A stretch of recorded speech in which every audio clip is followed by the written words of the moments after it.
Hey, everybody. I'm playing with the music this morning. Thank you for being here. Welcome to the Brave Healing Podcast. I'm Lorda Franco, and I'm here to build a revolution of brave healers who are sharing their words and messages and businesses out loud with the world in a little bit bigger way. And I'm really excited to have our guest today, excuse me, Miss Debbra Lupien. I hope I got your last name pronunciation correct. Did I? Yes, that's correct. Oh, good. Okay, you guys.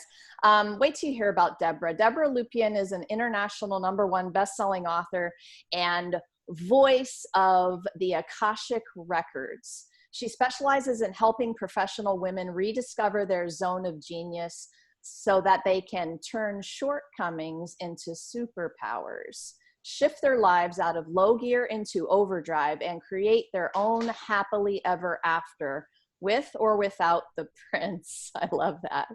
Debbra was inspired to write her international best-selling book, Akasha Unleashed, The Missing Manual to You, because the Akashic Records are your missing manual, the one you should have had all along. When you need answers, when you want to understand yourself better, when you're ready to discover buried treasure, consult your Akashic Records. There, the truth will be revealed. You are the treasure you've been seeking. And after the show, you guys, you're going to find Debbra at akashaunleashed.com. And of course, I'm going to have her all linked up. So welcome, Debbra.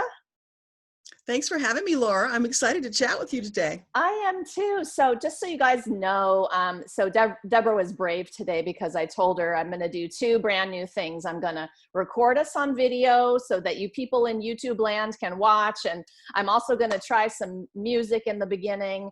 So thanks, Debbra, for rolling with the flow today. You guys, music is by Ian Morris of listeningtosmile.com. I also have him linked up in the show notes. And I highly suggest you click over there if you loved that little bit of intro music you heard today. Debbra, tell us your story. How did you get to doing what you do today? Well, it's kind of a long story, so I'll shorten it. I did tell it in the book. It's all because of a horse. I was living in Brooklyn, New York, building databases, going about my business, and I decided I'm in my 40s. If I don't get a horse now, I probably never will, because I had them as a kid, wanted them again. I brought a horse to Brooklyn. Oh.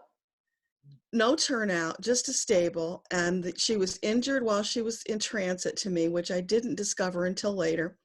That injury escalated, so my dream horse turned into a nightmare really quickly. Oh. She was attacking people. I was told I either had to send her away or put her down. And that was not an option for me. So I went on this search to find ways to help my horse. One of the things I tried was animal communication. In doing that course, that opened up my latent psychic gift that now I remember when I was a kid. I had this, but I had totally forgotten about it. So I started doing animal communication, which was really fun. And then ultimately it wasn't what fed my soul. I was still searching for something else, that purpose that we're all looking for. That led me to the Akashic Records. When I first discovered the Akashic Records, it was like, oh, opened, the angels sang and said, baby, you're home. Nice. And it's been that way ever since. Well, okay. Listen, I have one foot in the woo world. And when I really stepped a little deeper, I started learning about things like the Akashic Records. But I really want you to explain to our readers, what is this? The Akashic Records are kind of like that database in the sky. It's an archive. We each have our own. So I liken it to the internet. So we each have like the satellite node, and then there's the big hub in the middle, which is creator. We're all connected. And in each of our nodes, we have this legion that takes care of documenting everything about us. So since creation, which could have been thousands of lifetimes for some of us, all of that data is there, accessible to us, along with our soul blueprint, so we can understand what our gifts are and all these other aspects of our soul. That I liken it to being introduced to your own soul, which is a phenomenal experience. It explains so much when you learn all of these aspects of your soul. So that's there. It's your birthright. It was given to you. It was meant to empower you on your soul journey. So you can access that data anytime you want to clear up past karma, figure out why you've got these repeating patterns in your life, why things are happening the way that they are. But if you don't know about it, you can't use it. And that's why I was inspired to write the book, just to let people know, hey, there's this fabulous resource that you didn't even know about. Go get it. So I teach people how to access their own records as well as do it for them. You said a couple of things that I love. I have heard the term soul blueprint before a couple of different times with different kinds of people who were teaching me. And I'm going to ask you about that in a second. But you say that not using your records is like buying a fancy car and using none of the extra features because you never read the manual.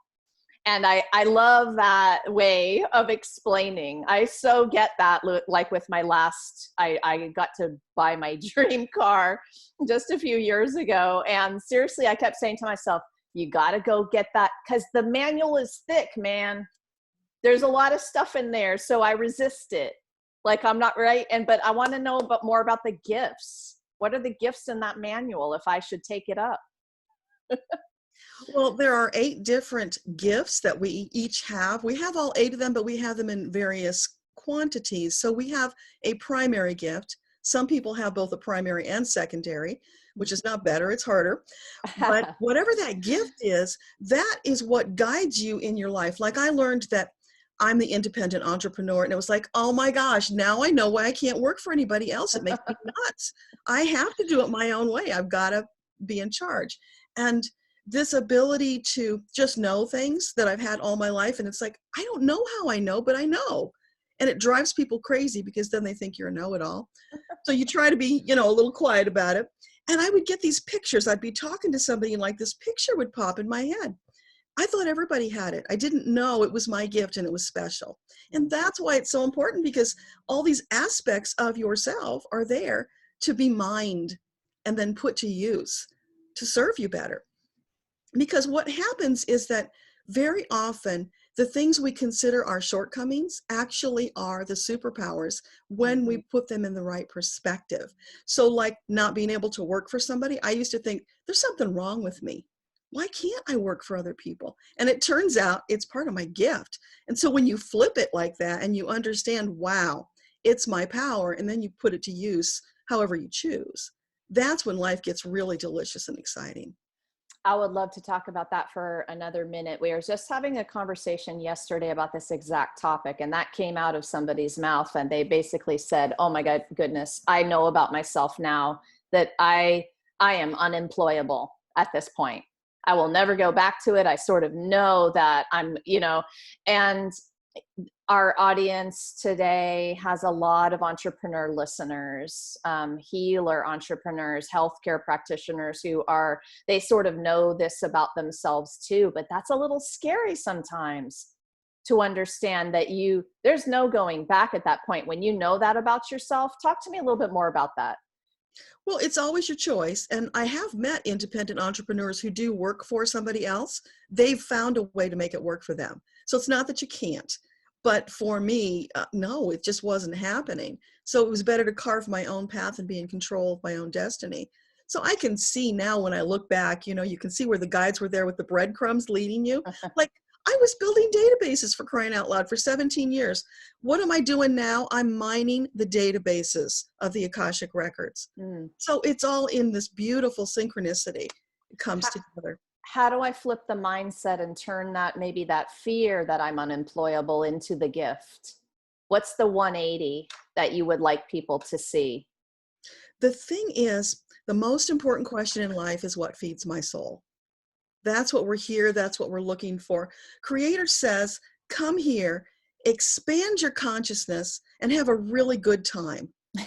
And that's what finding, your soul is about. Because when you get into alignment with your gift, when you understand these aspects of yourself and you put them into conscious use, that alignment is such a beautiful feeling. Things work out better. Your manifestations come easier. Because, when you're out of alignment, I liken it to driving a car through life with a flat tire. Yeah, you can do it, but it's really uncomfortable. So why would you want to? You've got some great ways to explain that. So you must know I'm a car person, else you wouldn't keep talking about cars. I love it. I love how you're doing that. Okay. You also say creator says you are beautiful, magnificent, resplendent. I'm not even, you're going to have to tell me what that word means, and perfect right now. I get that. Tomorrow you'll be more so. Oh, listen, you guys, tomorrow you'll be more so. You are not broken and you never were. Talk to me about that. Yeah, well, this is real personal for me because I grew up with such an inferiority complex. I really, most of my life tried to be invisible. And like a lot of light workers, you know, we've had past lives where we've been killed, tortured, exiled, what have you. So we come to this lifetime and we're afraid to express our gifts. But now is the time we need to. We're being called.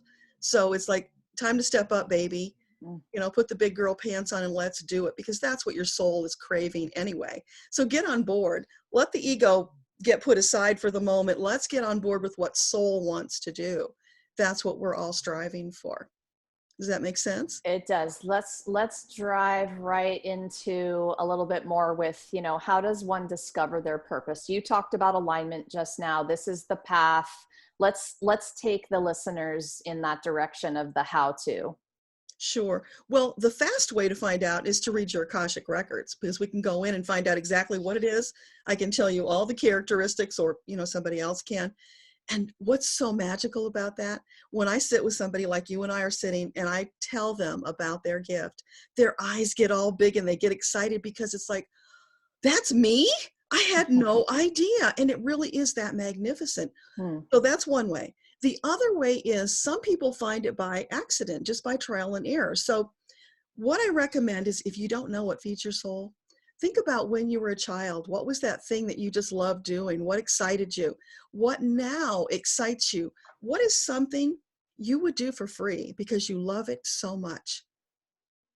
If that still doesn't work, because some people say, oh, I can't get in touch with my child, and I've had people like that, then it's like, okay, if you knew you were going to die next week, what would be the thing you regretted that you didn't do? That will help you figure it out. So it's just, find what that thing is that lights you up. Go try it. Figure out, is that the thing that feeds my soul?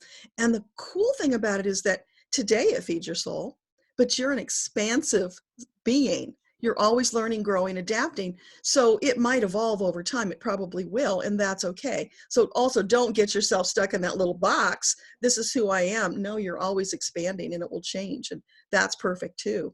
So that's why Creator says, you've got everything you need. It's all there. You just need to learn to tap in and express it.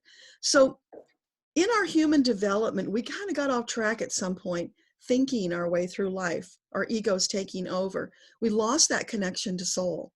So what I teach people is that you've got this built-in compass in your solar plexus. Go to your solar plexus. Feel your way through choices. Always choose the one that's the most delicious. Doesn't matter what anybody else wants. This is about your soul journey.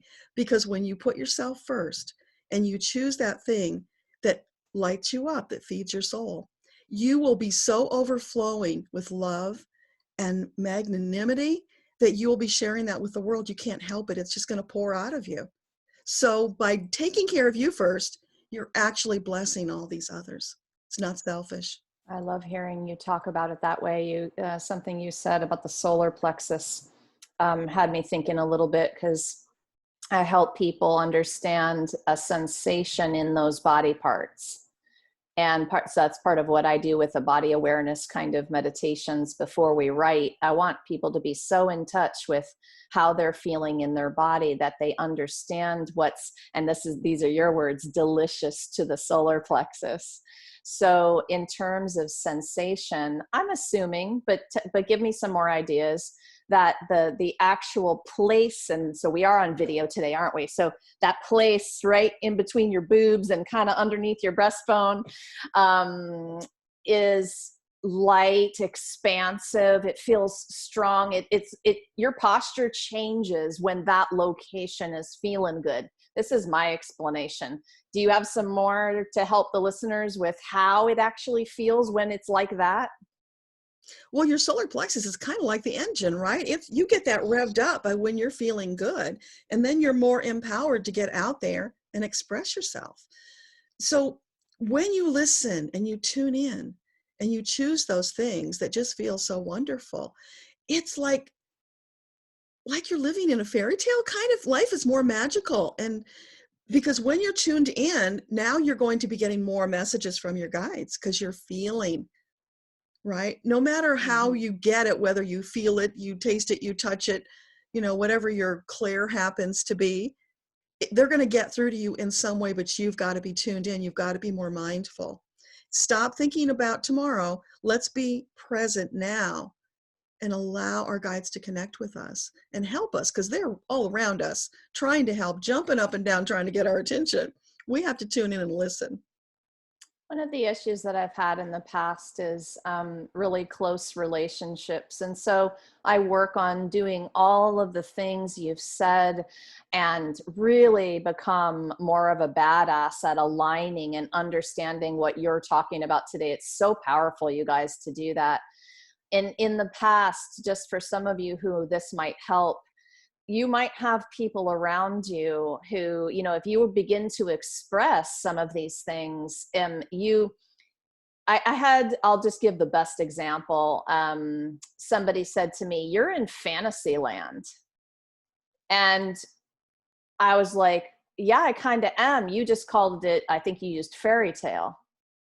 But it's kind of like you want to tell the world, well, yeah, I am. And that's what's working for me, And so I wonder if you might comment about, how to deal when the rest of the world is looking at you and your process thinking you're a nut.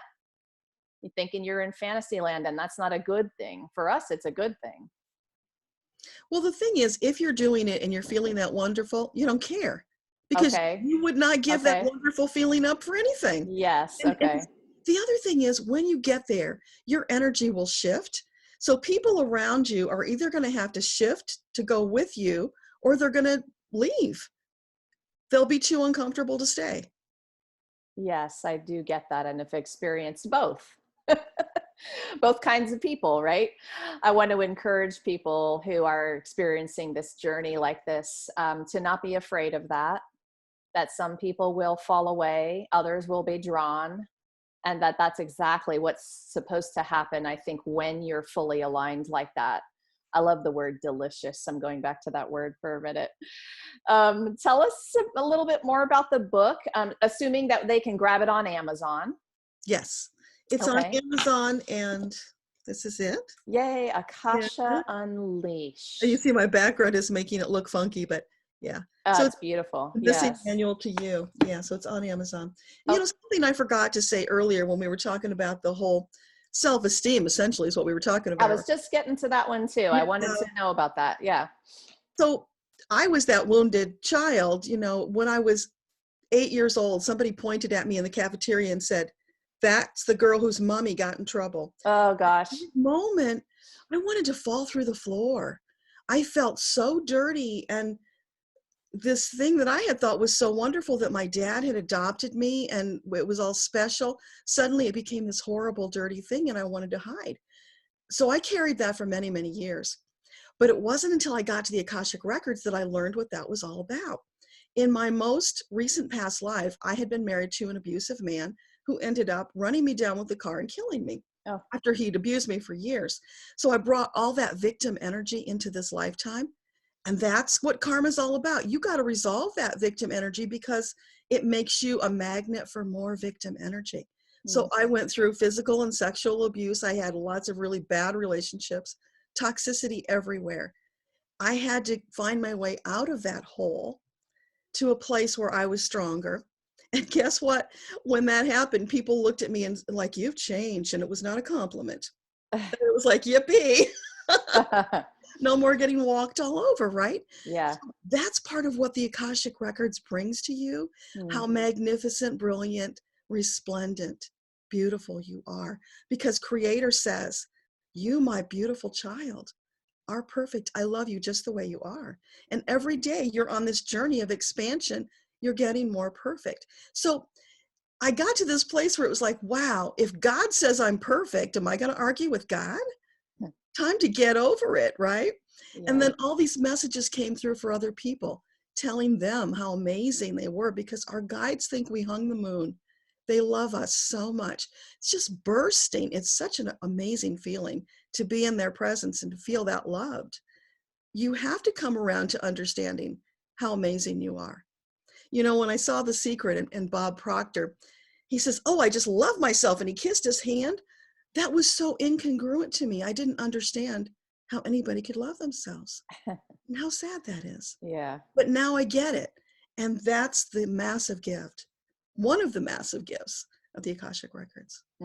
Yeah, that's massive is a really great word for that. Um, you talk about something, the prime directive of our souls. And I love how you put that. You say it's to live your purpose and expand your consciousness. And you say that is it. That's all that's required. But that there's no shoulds or supposed tos in that. So talk about that a little bit. Yeah, well, I got that, you know, when I was doing my connection with the records. It's like creators said, that's all you have to do. That's all I'm asking of you. Because we are extensions of Creator. We're having these experiences which are being fed back, right? Creator's experiencing through us. So it's like, yeah, go out there and have more fun and have more experiences so I can get this from you. But we've been programmed by society that you have to do this, you must do that. And all it has done is put us in these little boxes. It's trapped our souls and kept us from expanding. We're in a time now where we're ready to get out of those boxes. We're ready to experience that big wide world and whatever feels good to us. So what happens when you get into that mode of thinking, and it's always about choosing the very best for yourself. As I said earlier, you expand into this place of such love for the world that you just want to give more. It makes you a better person. It makes everybody around you have a better experience. Your manifestations, of course, are better because you're in that perfect place of alignment. So the purpose, the expansion of consciousness, that is about following those delicious feelings. And Deborah, I'm playing devil's advocate. That's not selfish. And why do I want to be selfish about that? You said it earlier, but I want you to say it again because most people have a tough time with this. Yeah, well, you know how women are taught to be people pleasers, right? I Put do. everybody before yourself. I grew up that way too. Well, guess what? When you do that, you are depleting yourself. Now you have less to give to these people. When you instead take care of number one first, do whatever you need to make yourself feel good, to fill your vessel. You should always be filled to overflowing. In that space, your heart expands. You are so aligned that all you want to do is share that love and whatever your gifts are with the world. So that's why it's not selfish. It's actually selfless because you have more to give from that place. You don't get depleted. I understand the overflow and I talk about it a lot. I think I've even had people ask me, how do you have so much energy? Well, I'm serving from overflow. So I'm always full of energy. You get the overflow, which means I still get to keep all of all of my full amount, and I think that some people are so far from that. They're operating from reserves. They are depleted and they have to remember to, fill back up. And what would you say to somebody who's in a situation where maybe the majority of the hours a day are an obligation that they can't seem to get out of, and so they finish the day depleted? Where do you start when you're in that space and you want to go to where we're talking about? Well, the life we're currently living is all about choices we've previously made. So if you don't like what's going on, the simple answer is to make new choices, which of course is easier said than done. So what you do is you look for small changes that you can make. Baby steps are always perfectly fine, because if you try to leap the chasm in one jump, you're probably going to fall. You're not ready for that. So one step at a time, just move out of that space. Always keep reaching for that thing that feels better. And it will expand, because as you take that action, you're letting the universe know that you want more. You are expanding to accept more. and it will just continue to flow in that direction. I like that. Baby steps, I think, are always the way when the gap seems too big. That's important to understand. Even though you would love to leap to the other side, you know, the stepping stones are likely to be the easier path there. Yeah. So what do you mean when you say healing through the Akashic records is like rewriting bad code? I'm curious. Yeah, it's funny. I was doing this summit one time that was about DNA, and I said yes when I was invited, and then I had to go to my guides and say, what can you tell me about DNA and the Akashic records? Because I don't know. And so they gave me this amazing download. It was a visual comparing the Akashic records to like the platter that's in a hard drive. You know how they have like this big platter and it's got sectors that are written on it? So when we go to your records and we're looking for whatever that trauma is from a past life, we find it, and it's like we go into that platter, we find that exact little tiny sector, and we excise it. Just the trauma, not the memory, because you want to keep the lesson, but just the trauma gets excised. And that happens through hearing the story. So like this lady came to me who had been raped, and we went to find out because she's a very empowered girl. And it's like, why would this happen to her? Turns out at the same age she is now, she was raped in a past life. And it was a time where that was not acceptable and you were scorned and exiled. So she locked herself up for about 2 weeks, and finally, seeing no future for herself, she killed herself. Mm. And you wonder, well, okay, so why does that help? You have to experience it to understand it, but just getting the story of what happened releases the energy. And then we did a little healing that her guides also shared during that session. That was it. She moved on, and it was like it never happened. Mm. So it's like literally excising the trauma, and bam, it's gone. That's why I keep saying it's magical. I appreciate hearing that explanation. And you're having me think a lot about stories in general, because I love the healing power of stories anyway. Telling, there's a healing for me and there's a healing for the person listening. So of course, now thinking about that in terms of the story you're going after through the records, I could feel the power times 10 factor there, times 100 factor, because of the actual story we're telling. And where most of us who don't understand Akashic records, or really how people are using that to access, we could certainly feel the power in the shift of energy of a story told like that, and connecting to the fact that it's ours. There's that soul blueprint thing there. Right? I don't know about the blueprint, but maybe that's what you're talking about in terms of bad code or DNA. I think your soul just resonates when you get the story. It's like, okay, we opened the door, we took out the garbage, and now it feels better. Yeah, freer, easier, lighter, delicious, more delicious.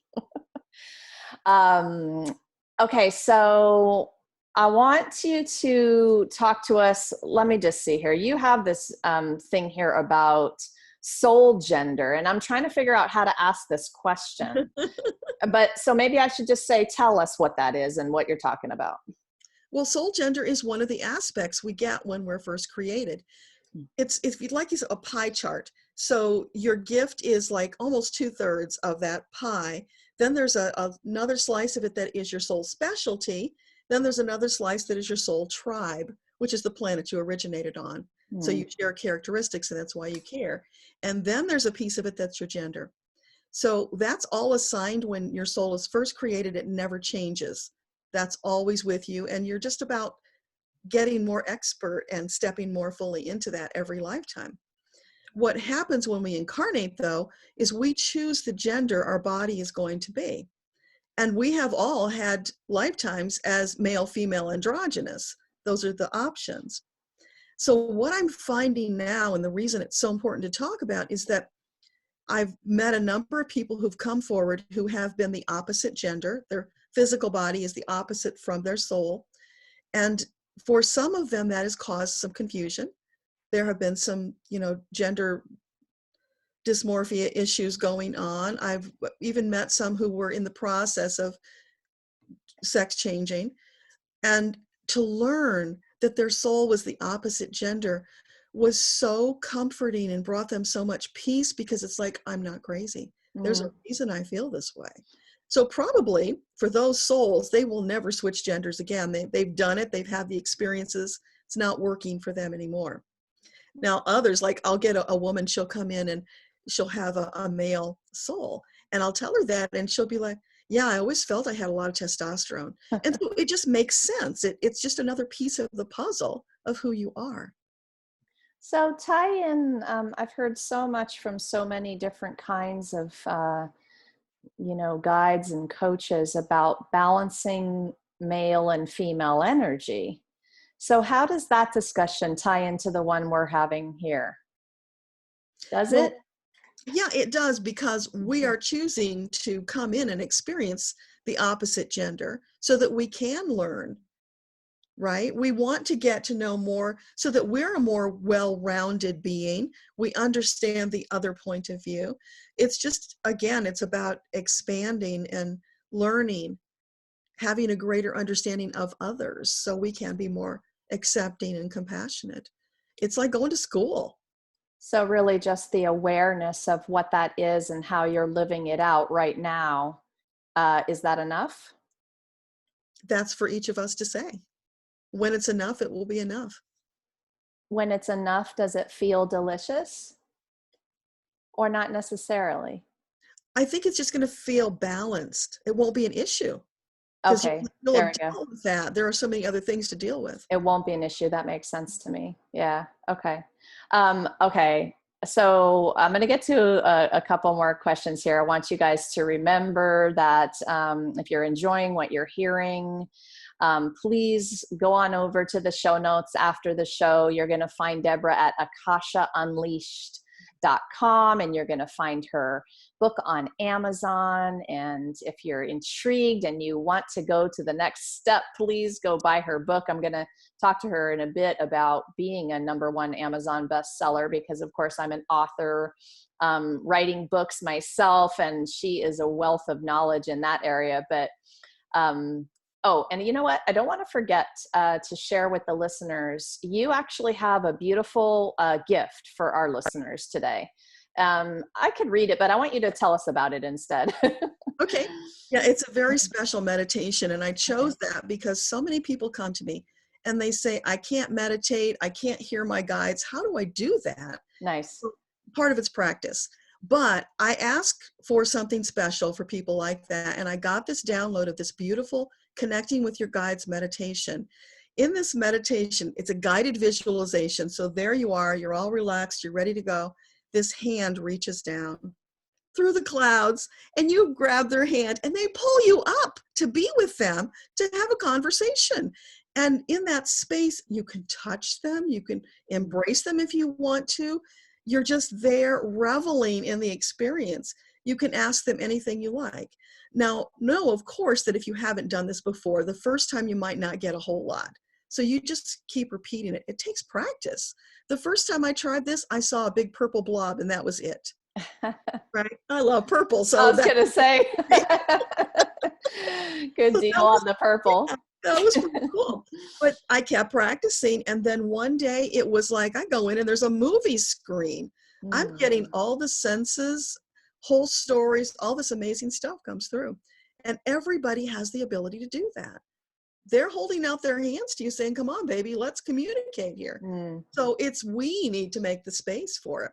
The funny thing is, I just realized this like a week ago, earworms. Earworms are your guides trying to get through to you. That's why they keep playing. I got one like a week ago. I've been hearing this thing since I was a kid.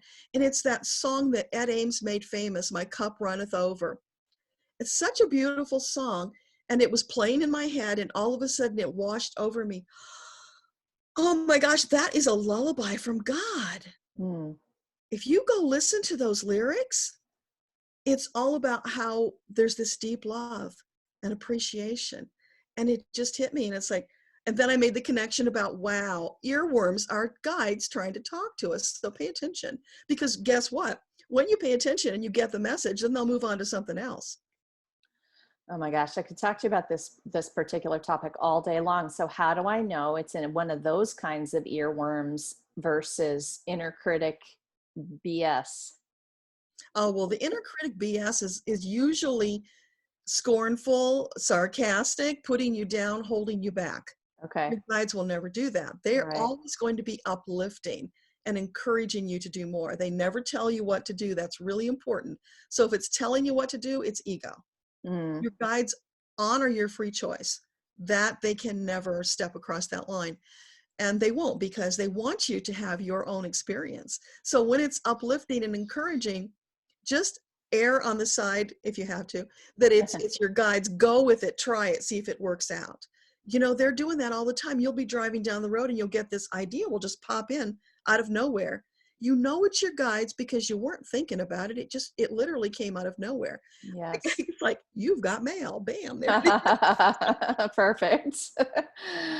I love that. I think, and I thank you for the gift of the meditation. I cannot wait to listen to it. So, listeners, that will be hooked up for you. Okay, in the show notes, definitely go give that a listen. And I agree with you. I want to repeat that it is a practice. So, listen repeatedly, and take it a little deeper each time, and really let go and allow yourself an experience. Be curious and open. Just clear your mind to whatever you do feel and sense, even if it's a blob of purple, right?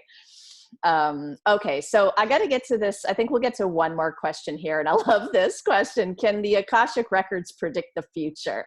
Everybody wants to know this. We want to know that if you could be our psychic and tell us things that we need to know and what steps to take next, and right, all of the juicy stuff. So tell us all about that. Yeah, well, technically the answer is yes, but there's always a but, right? Of course. The but is because the future isn't written yet and we have free choice. So here our guides are out there lining up all these synchronicities for us to experience what we desire. And then we all of a sudden make an unexpected left turn, and now we've messed up their whole plan. They have to scurry and fix it. So we might end up on a different path than we planned, and they'll rearrange. And the cool thing about it is you'll end up at the same destination. Doesn't matter which path you take. Actually, it's just the experiences along the way that are different. So just go with it, enjoy it, make the best decisions each time. Okay, so if that's true, it doesn't matter the path and you're going to circle around to the same destination either way. Would you say that you'll hate me for this question, but does that mean I'm slowing myself down? Like, could I be going faster if I made the right decisions? I know it's a terrible question, isn't it? Yeah, but you know what is right for you, you get to decide. And maybe it was right in the moment. So here's the thing. We tend to be like, oh gosh, I made that commitment, I have to follow through. But your soul says, no, baby, you don't. It might have been good for you when you made it, but if it stopped being good, then discard, pull another card, make another choice. Don't stay stuck there. I like that a lot. That's a good guideline too. So also, just sticking on that question for a minute, you mentioned a moment ago that there is a plan, and that they may be sort of watching this all go down and realize that we made a decision to kind of messes up the plan, but that speaks to the fact that there is one. So can the Akashic Records help me know what it is? I mean, yeah. Yeah, I mean, you can go in and get answers about that. And as we were talking about the future, when I do my live channeled events, people are always asking me, when am I going to meet somebody? When am I going to sell my house? And so I can ask those questions. I ask, is it likely it's going to happen within this time period? Is it going to happen? Details like that. But they're only probabilities, because if you make a different choice, you're going to impact that line that's set out now. So in this moment, yes, that is your answer, but just know it could change. Like lady showed up on my call and she said, a few months ago, I came on your call and I asked you when I was going to sell my house. And you said December. I sold it on December 31st. Okay, that's what I got at the time. I'm glad it worked out for you, but it could have changed if you made different choices. Of course. So, we can only tell you what we can see right now. So it's not like fortune telling. I guess that's the point I want to make. it's a picture in a moment that you're able to help with, but that moment, of course, changes a million times between here and here.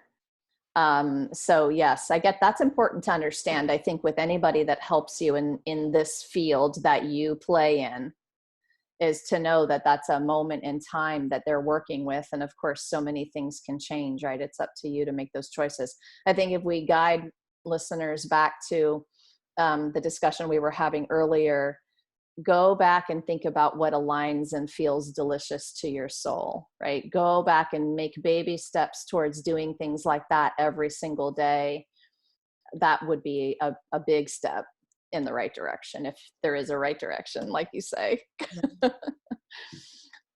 Deborah, thank you so much for being here, for what you're doing in the world, and for being here to share it with us. I think I'm going to bring you back, and we're going to talk books at a later date, because I literally have like 10 more questions I want to ask you about that realm.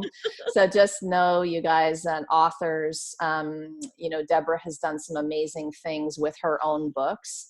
And I'm very grateful to her for teaching me a few new things. I've been helping authors along in this world, and I know that I have a lot to learn. And so thank you, Deborah, for helping me out there too. We'll have another discussion, especially for my book author audience. I think that will be fantastic. But is there anything that you want to leave our listeners with today? Yeah, I really want them to get that this is an amazing resource. It's kind of like the encyclopedia to you. If you're not using it, you're cheating yourself, because you came here, your soul wants to have this amazing experience. You know, very often when I do my channeled reading, somebody will come and I'll hear the Mexican hat dance. That's a common theme, because that represents happy and celebratory, and that's the energy. Our souls are wanting to get out there and dance and have a wonderful time. So try to focus on uplifting, positive. Don't spend time dancing with darkness. When those dark thoughts come, replace them like you would swipe your screen, right? Bring in the happy. That shifts your energy into a place where you attract more of the same, and you want the good stuff to come. You deserve it. You deserve that and so much more. You are magnificent, brilliant, resplendent, and beautiful. Know that, feel it, trust it, because it's true. Thank you. So you're finding Deborah at akashaunleashed.com, you guys. And of course, for everything Brave Healer, you're going to find me at bravehealer.com. If you guys loved this podcast, wherever you're listening, do us a favor and just come on and give us a little review about it. It really helps spread the love and the word and the message of all these beautiful entrepreneurs that I bring on the show. I thank you for that. And lastly, today, everybody, I want you to remember that you were born, so you are worthy. Your message matters. What if the thing you're still a little afraid to share is exactly what someone needs to hear to change or even save their life? It is time to be brave. We'll talk to you next time, everybody.